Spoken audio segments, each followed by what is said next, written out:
Bienvenue sur votre chaîne Les Secrets d'apprentissage. Aujourd'hui, on va voir des programmes de la troisième année de l'enseignement secondaire collégial de la physique-chimie. Le deuxième chapitre, les constituants de l'atome et les ions. Exercice corrigé du manuel PC, c'est-à-dire physique-chimie, du manuel Maxi, page 24. Je vérifie mes acquis. Ici, on va consolider nos connaissances à propos de l'atome et des constituants de l'atome et des ions. Premièrement, constituants de l'atome. La question est, recopie le texte suivant en choisissant la bonne réponse.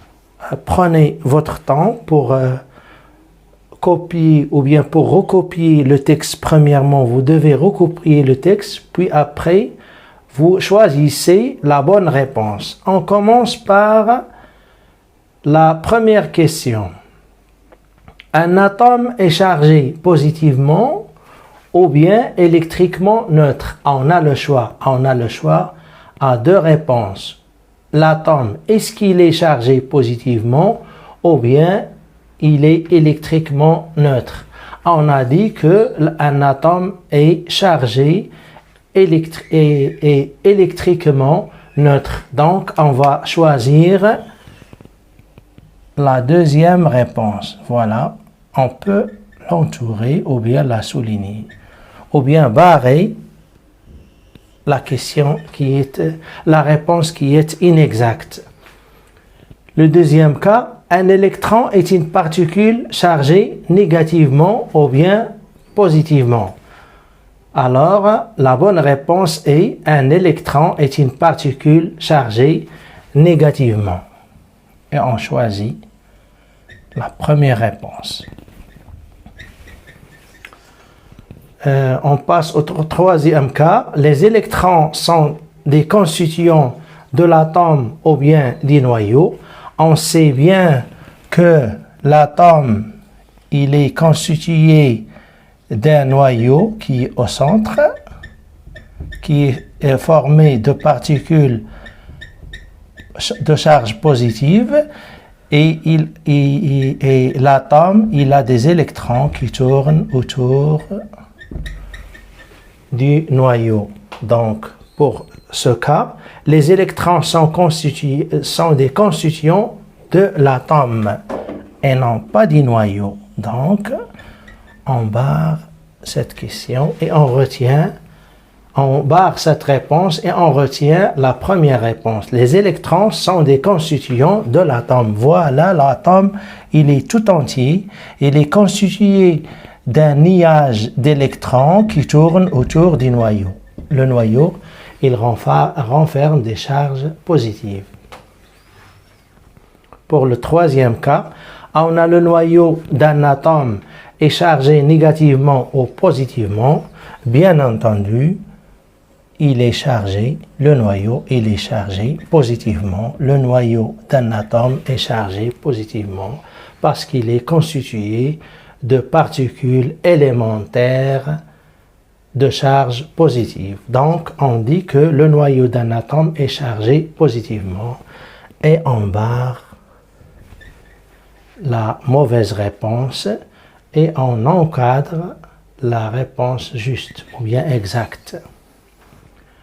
Pour le cinquième cas, un ion négatif possède un excès ou un défaut d'électrons.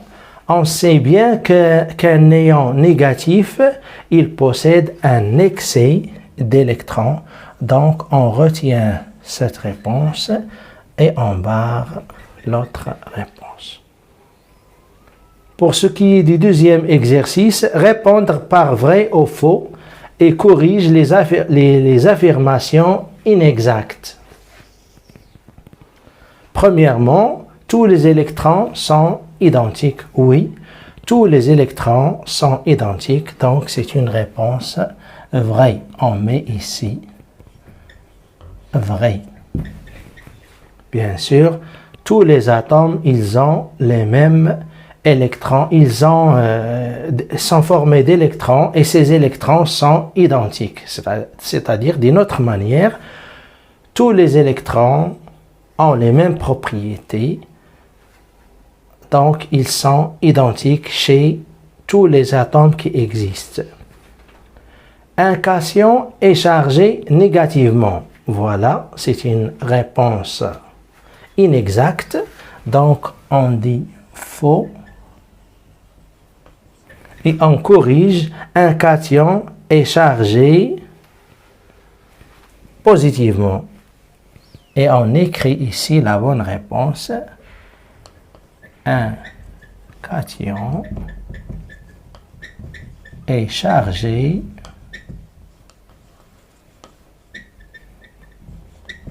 positivement. Voilà la réponse exacte. Tous les atomes sont identiques. Non, donc c'est faux. Pourquoi? Parce que les atomes, ils diffèrent par leur charge. Les atomes diffèrent par le nombre atomique qu'on appelle Z, c'est-à-dire le nombre de particules élémentaires qui constituent le noyau.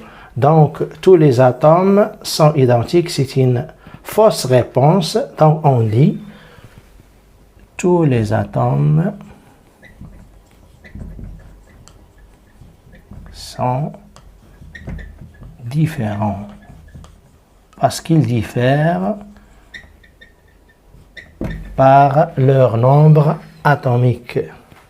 C'est le nombre atomique Z qui distingue les atomes les uns des autres. L'électron n'a pas de masse. Non, c'est une fausse question. Donc, on dit faux. L'électron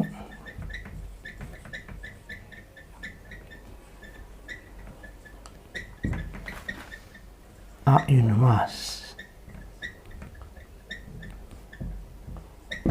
Et vous devez réviser le cours. Vous y trouverez la masse d'un électron. La masse d'un électron. Les noyaux sont différents selon le type d'atome. Les noyaux sont différents selon le type d'atome. Oui, c'est vrai.